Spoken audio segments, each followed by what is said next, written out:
इस बेहद डरावनी कहानी के कैरेक्टर हैं राहुल, जो कि एक कॉलेज का स्टूडेंट है, मीरा जो कि राहुल की गर्लफ्रेंड है, समीर जो कि राहुल का दोस्त है और अंजलि जो कि समीर की गर्लफ्रेंड है। गोवा की सुनहरी रेत, नीला समंदर और चहल पहल भरे बाजार, ये सब राहुल, मीरा, समीर और अंजलि को अपनी तरफ खींच रहे थे। कॉलेज खत्म होते ही उन्होंने एक हफ्ते के गोवा ट्रिप का प्लान बना लिया। किराए पर स्कूटी लेकर वो बीच पर मौज मस्ती करने, चर्च घूमने और पार्टी करने का सपना देखते हुए वो गोवा पहुंचे। पहले 3 दिन तो वो बीच पर धूप सेकते, पानी में कूदते और रात को पार्टी करके खूब मौज मस्ती करते। एक शाम कैंप फायर के सामने बैठकर वो भविष्य की योजनाएं बना रहे थे कि अचानक समीर ने एक डरावनी कहानी सुनानी शुरू की। उसने बताया कि पुराने गोवा में एक सुनसान चर्च है जहां पुर्तगाली जमाने की आत्माएं भटकती हैं। मीरा सहमी हुई बोली, समीर ये क्या बकवास कर रहा है तू? समीर ने कंधे उचकाते हुए कहा, ये सच है। उस चर्च के बारे में कई कहानियां हैं। कहते हैं वहां रात में जाने पर चीखें सुनाई देती है और वहां अजीब सी हरकतें भी होती है। राहुल ने हंसते हुए कहा, ये सब लोगों को डराने के लिए गढ़ी हुई कहानियां हैं। गोवा में घूमने के अलावा तुम लोग ऐसी बेकार बातों पर ध्यान मत दो। फिर अंजलि ने राहुल की बात का समर्थन करते हुए कहा, हाँ राहुल सही कह रहा है, चलो कल उस चर्च को ही देखते हैं, पता चल जाएगा आखिर सच क्या है। समीर ने कहा, देखो मैंने तो सिर्फ तुम लोगों को कहानी सुनाई है, मैं वहां जाने के लिए रेडी तो बिल्कुल भी नहीं हूं। अगर ये कहानियां सच हुई तो? राहुल ने हंसते हुए कहा, तूने ही तो कहानी सुनाई है, वहां जाने से अब तेरी फट क्यों रही है? फिर जैसे तैसे करके वो सभी वहां जाने के लिए रेडी हुए और फिर अगले ही दिन उनकी स्कूटी उस सुनसान चर्च के सामने रुकी। चर्च पुराना और काफी डरावना था, मानो सालों से कोई यहाँ आया ही ना हो। टूटी हुई खिड़कियों से अंदर का अंधेरा झांकता हुआ दिख रहा था। समीर थोड़ा डरा हुआ था और वो बोला, देखो मुझे नहीं लगता कि ये अच्छा आइडिया है, हमें वापस वही समंदर के बीच में ही मौज मस्ती करनी चाहिए। अंजलि ने उसका हाथ थामते हुए कहा, चल यार डरने की क्या बात है, बस थोड़ा घूमकर चले जाएंगे। फिर वो चर्च के अंदर घुसे। अंदर का माहौल और भी ज्यादा डरावना था। हर जगह धूल जमी हुई थी, टूटी हुई मूर्तियां बिखरी हुई थी और हवा में एक अजीब सी गंध फैली हुई थी। फिर जैसे ही वो आगे बढ़े, उनके कानों में एक अजीब सी फुसफुसाहट सुनाई दी। मीरा सहमकर राहुल के पीछे छिप गई और वो बोली, तुमने कुछ सुना क्या? लगता है कोई फुसफुसा रहा है। राहुल ने उसे समझाते हुए कहा, शायद हवा चल रही है इसीलिए ऐसा लग रहा होगा। लेकिन वो जैसे ही आगे बढ़े, फुसफुसाहट और तेज हो गई। अब साफ सुनाई दे रहा था कि जैसे कोई पुर्तगाली भाषा में कुछ बोल रहा है। ये सब सुनकर डर के मारे मीरा चीख पड़ी और राहुल का हाथ पकड़कर बाहर की ओर भागने लगी। समीर और अंजलि भी उनके पीछे भागे। चर्च से बाहर निकलकर उन्होंने स्कूटी स्टार्ट की और वहां से भाग निकले।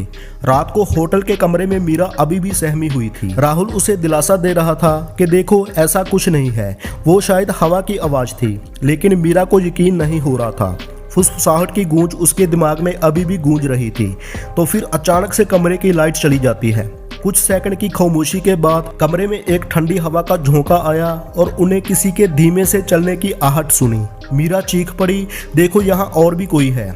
राहुल ने घबराकर अपना फोन निकाला और टॉर्च जलाई। कमरे में वो इधर उधर रोशनी डालते हुए वो कुछ ढूंढने लगा, लेकिन वहाँ कुछ नहीं था। राहुल ने कहा, देखो मीरा यहाँ कोई भी नहीं है।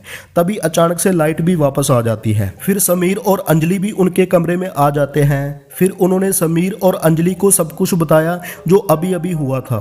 समीर का चेहरा सफेद पड़ गया और उसने कहा, ये तो वही फुसफुसाहट थी जो चर्च में सुनी थी, हमें भी अपने कमरे में यही आवाज सुनाई दी थी, तभी तो हम तुम्हारे कमरे में आए हैं। अंजलि कांपती हुई बोली, हमें यहाँ से निकल जाना चाहिए, ये जगह भूतिया है। राहुल थोड़ा शांत था और वो बोला, देखो हम थोड़ी देर यहाँ रुकते हैं, सुबह होते ही हम यहाँ से चले जाएंगे। लेकिन सुबह होने से पहले ही एक और खौफनाक घटना घटी। सुबह जब राहुल उठा तो उसने देखा कि मीरा बिस्तर पर नहीं थी। वो घबराकर उठा और बाकी सबको भी जगाया। उन्होंने पूरे होटल में मीरा को ढूंढा, लेकिन वो कहीं भी नहीं मिल रही थी। फिर उन्होंने पुलिस को सूचना दी। फिर पूरे दिन खोजबीन के बाद मीरा का कोई पता नहीं चल पाया। अगले दिन ही जंगल के पास एक नदी के किनारे मीरा की लाश मिली। पुलिस ने बताया कि उसका गला घुटने की वजह से उसकी मौत हुई है। मीरा की मौत से राहुल, समीर और अंजलि सदमे में थे। वो समझ नहीं पा रहे थे कि आखिर हुआ क्या था। क्या ये सब उस भूतिया चर्च से जुड़ा हुआ था? फिर वो सभी शोक में डूबे हुए अपने शहर वापस लौट आए। राहुल को मीरा की मौत का गम था, साथ ही उसके मन में ये भी सवाल था कि क्या वाकई गोवा में कोई भूत है जिसने ये सब किया था। लेकिन इसी बीच राहुल को पता नहीं ऐसा क्यों लग रहा था कि जैसे मीरा अभी भी जिंदा है। कुछ दिनों के बाद राहुल ने फैसला किया कि वो सच का पता लगाएगा। फिर उसने मीरा की मौत के बारे में और जानकारी जुटाई। पता चला कि जिस जगह से मीरा की लाश मिली थी वही पास में पुराने गोवा की वही सुनसान चर्च थी। अब उसने फिर से गोवा की उस चर्च में जाने का फैसला किया और वो मीरा की मौत के पीछे का रहस्य और उसका बदला लेना चाहता था। उसने समीर और अंजलि को भी अपने साथ चलने के लिए कहा। वो दोनों पहले तो जाने से कतराते रहे, लेकिन राहुल ने उन्हें समझाया कि मीरा की मौत का रहस्य उसी चर्च में छुपा हो सकता है और फिर वो दोनों भी जाने के लिए रेडी हुए। इस बार वो तीनों दिन में चर्च गए थे। चर्च के अंदर का माहौल पहले जैसा ही डरावना था। राहुल ने गौर से देखा कि चर्च की वेदी के पीछे एक तहखाने का दरवाजा छुपा हुआ था। उसने दरवाजा खोलने की कोशिश की लेकिन वो बंद था। तभी उन्हें चर्च के कोने में से एक पुरानी किताब मिली। ये किताब पुर्तगाली भाषा में थी। फिर उन्होंने उस किताब को अपने फोन से ही पुर्तगाली भाषा से हिंदी में ट्रांसलेट किया। उन्होंने किताब में पढ़ा कि पुर्तगाली जमाने में एक कुरूर पुजारी थे जिसने चर्च की वेदी के नीचे के तहखाने में कई लोगों को कैद करके रखा था और ये पुजारी उनकी बलि देता था। पुजारी की मौत के बाद अभी भी इस तहखाने के नीचे बहुत से लोग जिंदा हैं और बहुत से मर चुके हैं। उनके होश तब उड़े जब उन्होंने पढ़ा कि ये पुजारी जिनको भी यहाँ कैद करता था वो शहर में किसी न किसी जगह पे जादू से उनकी नकली लाश बना के फेंक देता था ताकि पुलिस को कभी भी इस चर्च के रहस्य के बारे में पता ना चले और पुलिस भी लाश मिलने के बाद मामला रफा दफा कर देती थी। और अब सवाल ये था कि क्या मीरा की भी वो लाश नकली थी? किताब में ये भी लिखा था कि उस पुजारी की आत्मा आज भी चर्च में भटकती है और लोगों को वो नुकसान पहुंचाती है। फिर एक जगह पे किताब का पन्ना थोड़ा सा घिसा हुआ था जिसकी वजह से वो पन्ना सही से ट्रांसलेट नहीं हुआ। सिर्फ 2-3 ही अक्षर ट्रांसलेट हुए थे जिस पे लिखा था पुजारी, आत्मा, सूरज, रोशनी। आगे ट्रांसलेट नहीं हो पाया। ये जानकर उनकी रूह कांप उठी। उन्होंने सोचा शायद मीरा को भी उसी तहखाने में कैद करके रखा होगा और वो भी जिंदा होगी।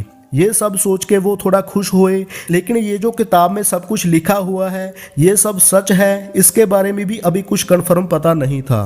फिर अचानक चर्च के अंदर हवा तेजी से चलने लगी और एक ठंडी हवा का झोंका आया और फिर वही फुसफुसाहट सुनाई देने लगी। इस बार वो गुस्से से फुफकार रहा था। समीर और अंजलि डर के मारे चर्च से भागना चाहते थे लेकिन राहुल ने उन्हें रोक लिया। उसे मीरा के हत्यारे को सामने लाने के लिए उस तहखाने तक जाना था और फिर राहुल ने वहां एक पड़े हुए लोहे का रॉड उठाया और वेदी के पीछे के दरवाजे को जोर से तोड़ने की कोशिश करने लगा। काफी देर की कोशिश के बाद आखिरकार दरवाजा टूट गया। उसके पीछे एक अंधेरा और संकरा रास्ता था। राहुल ने अपने फोन की टॉर्च जलाई और उस रास्ते में उतर गया। समीर और अंजलि कुछ देर हिचकिचाने के बाद उसके पीछे आ गए। ये तहखाना नम और घिनौना था। हवा में सड़ी गंध फैली हुई थी। दीवारों पर जंजीरों के निशान थे जो बताते थे कि यहाँ बेगुनाह लोगों को कैद करके रखा जाता था। लेकिन ये तहखाना तो खाली था।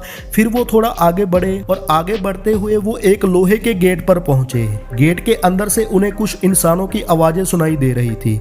राहुल ने लोहे के रॉड से ताला तोड़ा और गेट खोल दिया। अंदर का कमरा खचाखच लोगों से भरा हुआ था। कई लोग जंजीरों से बंधे हुए थे। उन सभी के चेहरे डर के मारे सफेद पड़ चुके थे। कुछ लोग वहां मर चुके थे जिनकी वजह से वहां बदबू ही बदबू थी। कुछ लोग बेहोश हो चुके थे।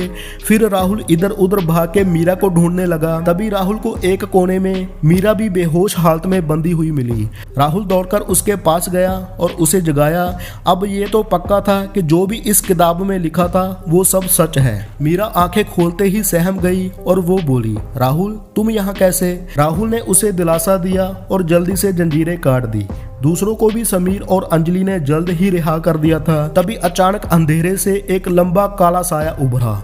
उसके हाथों में खंजर चमक रहा था। ये वही पुर्तगाली पुजारी की आत्मा थी जो सदियों से चर्च में कैद थी। वो क्रोध से चीखा, तुमने मेरा खेल बिगाड़ दिया। राहुल और उसके दोस्त घबरा गए, लेकिन पीछे हटने का रास्ता भी नहीं था। उन्होंने लोहे के रॉड और पत्थरों से उस आत्मा पर वार करना शुरू कर दिया। हालांकि उनका कोई हथियार आत्मा को छू भी नहीं पा रहा था, लेकिन उनकी हिम्मत देखकर आत्मा कमजोर पड़ने लगी। तभी राहुल को वो घिसा हुआ किताब का पन्ना याद आया, जिसपे सिर्फ पुजारी, आत्मा, सूरज, रोशनी लिखा था। फिर उसने दिमाग लगाया और सोचा, शायद पुजारी सूरज की रोशनी से नफरत करता होगा या इसको सूरज की रोशनी से ही मारा जा सकता है। तभी उसकी नज़र एक सामने वाली दीवार पर पड़ी, जिस दीवार पे दरारें पड़ी हुई थी। ऐसा लग रहा था कि ये दीवार अभी के अभी टूट जाएगी। फिर राहुल ने एक बड़ा सा पत्थर उठाया और इस दीवार पर फेंक दिया, और वो दीवार टूट गई और वहाँ एक बड़ा सा होल बन गया, जिसकी वजह से उस होल में से सूरज की रोशनी अंदर आने लगी। सूरज की रोशनी पड़ते ही वो आत्मा भयानक आवाज में चीख उठी और धुएं की तरह गायब हो गई। फिर वो सभी एक एक करके चर्च से बाहर आ गए। बाहर निकलते ही एक बड़ा सा धमाका हुआ और चर्च पूरी तरह से चकनाचूर हो जाती है। फिर उन्होंने पुलिस को बुलाकर उन्हें पूरी कहानी बताई। तहखाने से रिहा हुए लोगों ने भी पुलिस को बहुत कुछ बताया और फिर पुलिस ने वो जगह को सील कर दिया। राहुल और उनके दोस्तों को पुलिस ने शाबाशी दी और टीवी पे उनकी बहादुरी की खबरें फैलने लगी। फिर कुछ दिनों के बाद मीरा भी पूरी तरह से स्वस्थ हो गई। इस भयानक अनुभव ने उन्हें काफी बदल दिया था।